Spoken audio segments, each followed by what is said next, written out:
until we don't allow ourselves, and what's the first step of really allowing ourselves to confront the wound? Is really saying, man, this hurts me, right? Why does this still hurt me if it happened 10 years ago?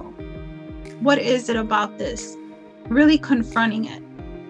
And I don't mean going to the person that hurt you and fighting with them. I mean confronting it on your own, right?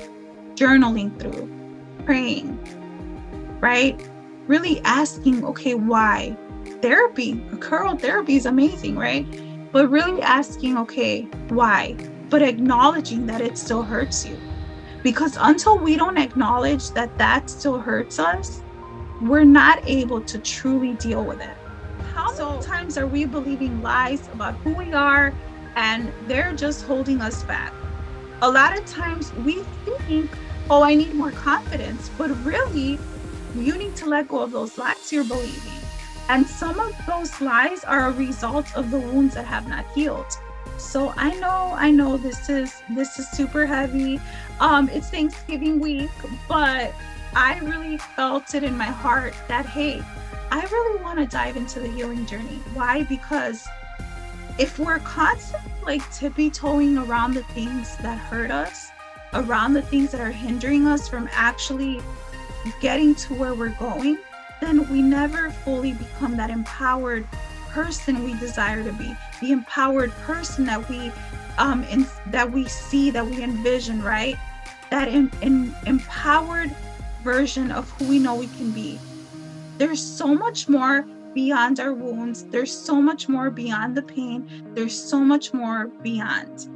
And this book is all about being creative for more and being fearless. What does that mean? Does that mean that I don't fear anything? No, fear is normal. We're always gonna have some kind of fear. But how do you rise above it, right? So think about this. If you have a wound, let's just say rejection, right? Being rejected.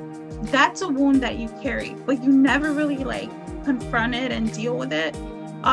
Then whenever we do something, it's always gonna come from that place of like, oh, maybe I shouldn't kind of get involved in that organization because I don't know, they might not like me. Like, have you ever really thought about the things that you say to yourself, right? This is kind of going into chapter 2, exposing the lies. Things that sometimes we say like, well, no one really likes me, so I'm just not going to do that. Or I shouldn't write that book because no one's going to read it. No one cares what I have to say. Well, obviously that's not true. Obviously that's coming from a place of being wounded. And until we don't fully see that, we walk around with the lie that came from the wound, and we never really get to do the thing that we aspire to do.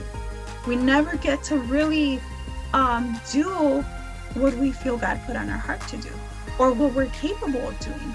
Why? Because we have a wound that has not been confronted, it has not been healed, and now we're walking around with lies, right?